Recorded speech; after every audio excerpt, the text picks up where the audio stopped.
Hey there, and welcome to the Gap Year Podcast. My name is Michelle Dittmer, and I am your host and Gap Year expert. On today's episode, we have the incredible Logan, who is coming to join us from the SchoolFinder group. And he has such a great personal story, but also the resources that he's going to share with us today are invaluable for young people who are in that point of transition from high school into post secondary. And this is just going to be a wealth of knowledge. So I'm so glad you're here. Welcome to the podcast. Hello, Michelle. Thank you so much for inviting me. Really glad to be here on the show. Amazing. All right. So, a little birdie told me that once upon a time, you yourself might have perhaps taken a gap year. So we're just going to hold on to that little nugget of information. But let's jump into who are you? What are you up to these days? Give us just a little bit of background on who you are.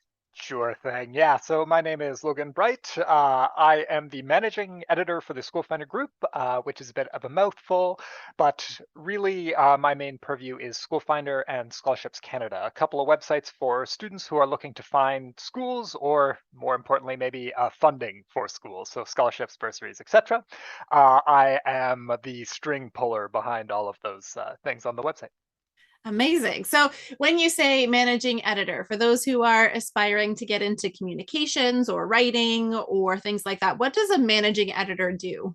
Yeah, sure. So I've grown sort of into this position. I started as just an editor, right? And I've grown in my responsibilities.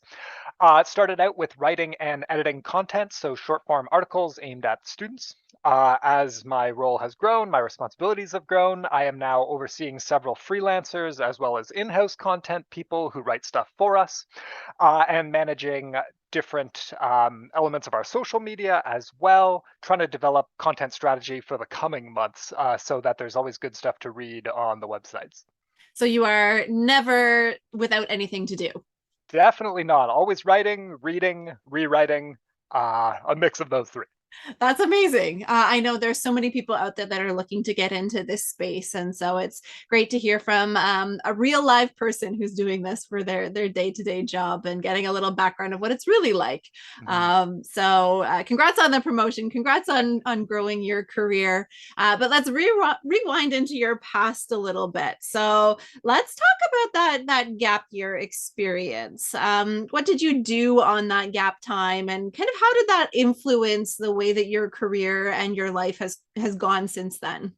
Yeah, it had a major effect on my overall trajectory, which, as we'll, I guess, discover, is a little less traditional, maybe than some. But yes, I did do a gap year right out of high school. I was born right at the end of the year, so a little bit younger going into college uni at 17. I thought, no, I've got some stuff I want to do still. And really, what that was creating a film with some friends. We spent a lot of time writing and shooting and editing a film, ended up being 45 minutes or so. For our own entertainment mostly, because we were all into that kind of thing, really interested in AV. So that was sort of part-time job, and then the other half of my free time was working part-time job that I was getting funded for. So local grocery store kind of thing, picking up extra hours. So I was earning some money and really pursuing my passion with my friends, shooting and starring in this film. And And I think so, I'm going oh, to go ahead. interrupt you there for Please. a second because don't downplay it. That is an incredible experience that allows you to develop really cool skills from like looking at it from like an employability standpoint, like project management, able to coordinate and sequence everything so it makes sense, figuring out how you're going to work as a team, how you're going to source your actors, putting in your communications and your language stuff with the writing. Those are all transferable skills. And a lot of people on their gap year, they have these interest projects that they want to work on, but they think it's not valuable or it's silly. Sure. And even in the way that you kind of framed it there, you're kind of like, oh, we kind of did this thing, but that's a 45 minutes. Do you know how much work goes into that? Oh yeah, I do. That's It was a lot. Yeah. No. yeah. Like how many pages of script is that? Like 100 more than that? Like a lot. Yeah, Yeah, it's a minute per, not to get too into it, but you've teed me up beautifully for the next sort of part of the narrative. So thank you for that. Once the film was done and I was ready for post-secondary, I went to film school. Left home, went to Niagara College in Welland, which was renowned for its film and broadcasting program. And there, I put a lot of those transferable skills to work.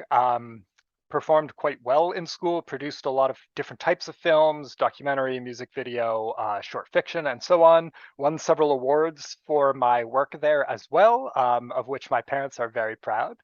And so, yeah, I did a few years an advanced technical diploma at Niagara College in film. And then after that, went on to shoot overseas a little bit and work in the film industry for about 5 years or so here in Toronto. So I, began my career working in film. I was an editor for several years before I became another type of editor.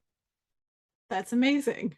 Yeah. I think that's so great. And the way that you took that experience, that hands-on experience, that interest, and parlayed that into education and then into a career, and allowing yourself to really explore what interests you, and recognizing that you had some skills and gifts and talents that allowed you to excel in that.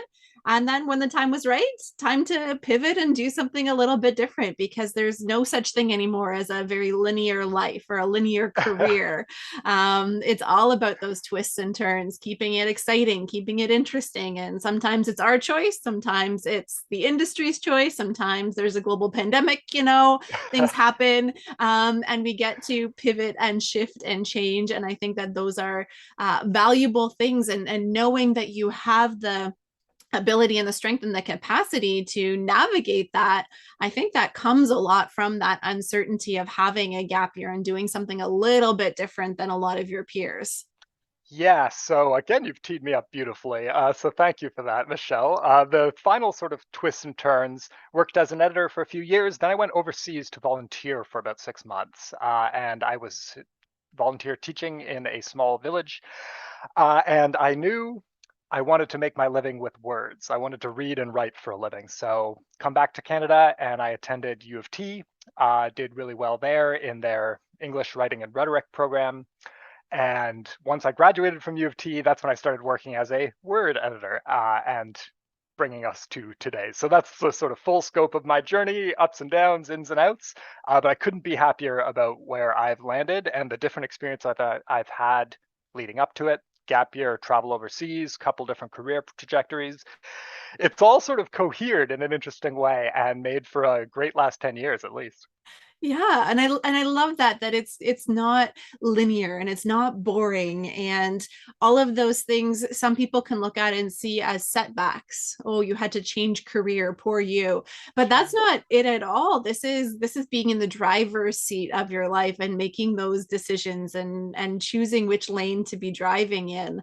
And I find that so inspiring, and I hope young people are listening and hearing that there are twists and turns, and everything stacks one upon the other to lead you to the next fulfilling experience that you're going to have in your life. And you've really navigated all of that with a lot of grace and ease. And I'm sure it sounds more graceful and easy looking backwards than it does looking forwards. But it's nice to know that you are a fully functioning adult, you've got a job, and you are successful, even if it wasn't in that stereotypical linear fashion.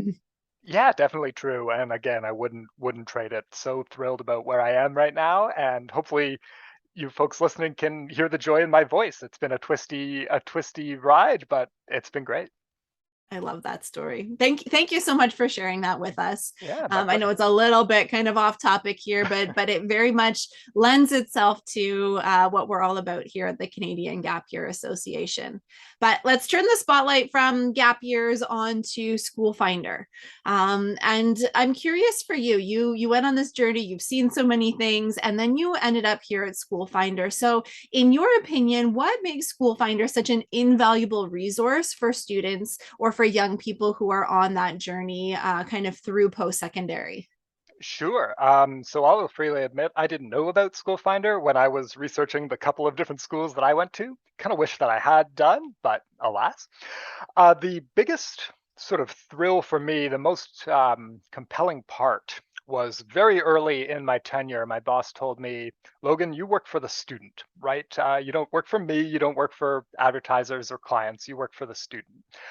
And that has been my mandate ever since, trying to come up with material that is going to interest students, our readers, our audience, right?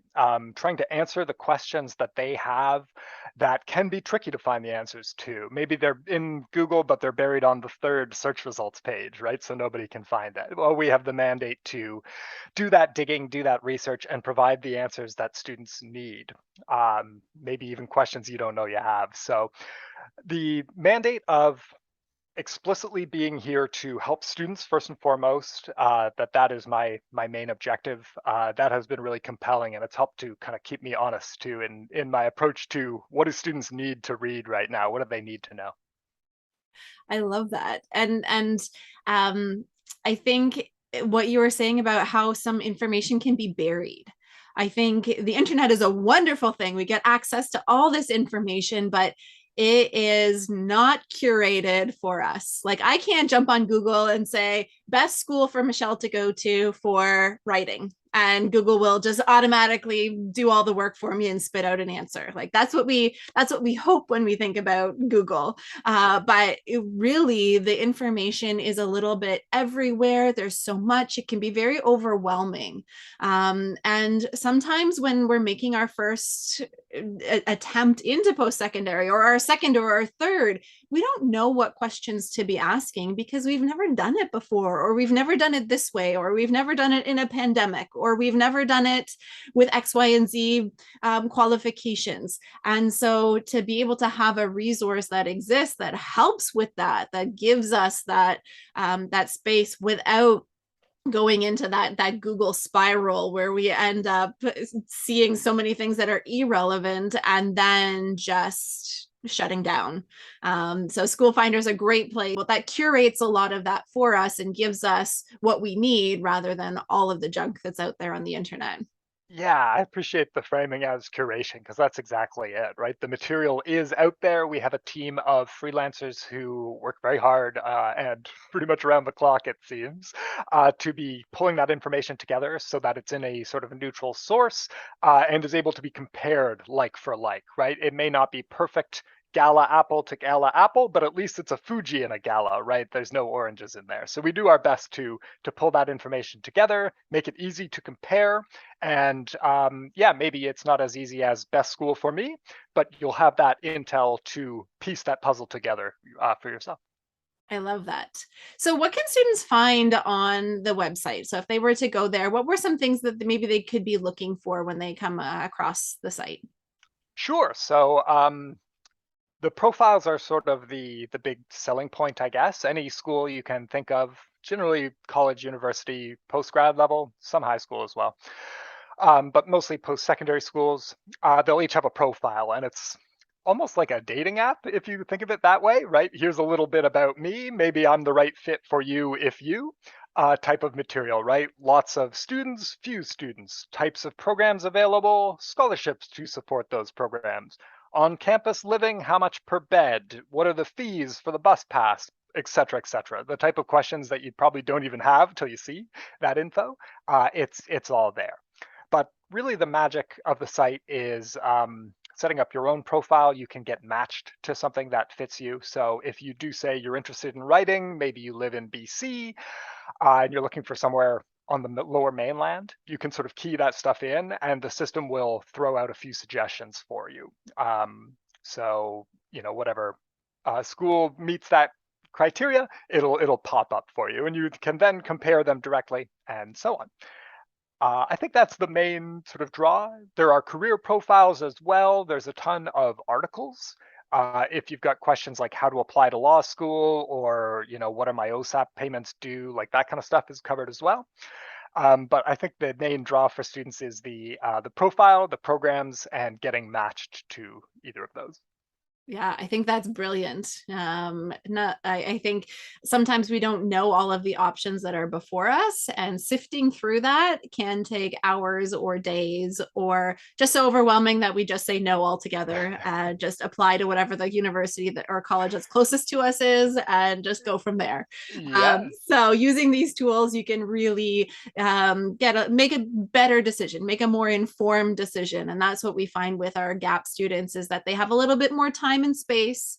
They can make better choices. They know themselves a little bit better, so that when they are saying what they're interested in, they can be a little bit more accurate in that. And so SchoolFinder can then spit out the accurate counter, or complement, I guess I should say, to what they're interested in, and knowing whether you want to be at a big school or a small school. All that stuff kind of bubbles up as you do a little bit of self exploration. So being able to give the right information in will get the right information out, and you can find the right programs and schools for you. So it's a gap years and SchoolFinder is a marriage made in heaven.